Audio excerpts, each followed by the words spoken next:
Good day everyone, this is me, Ram Soriano, and welcome to my first ever vlog here at my YouTube channel.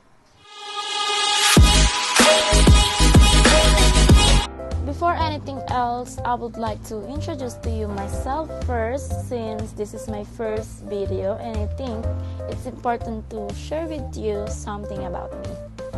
I am Remedios C. Soriano. I'm 21 years old, second year college, taking up Bachelor of Science in Tourism Management at STI College of Caloocan.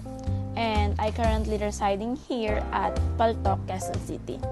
So for today's vlog, I'm gonna share with you some basic Japanese language for the topic self-introduction. So without further ado, let's dig! はじめまして。私の名前ニコニムですから来ました。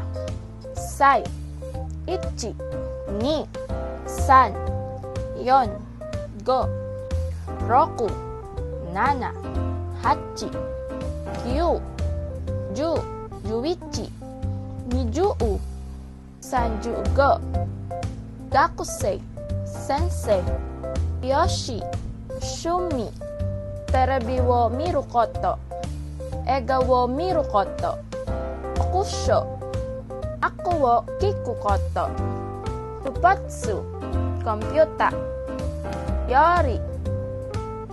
どうぞよろしくお願いします。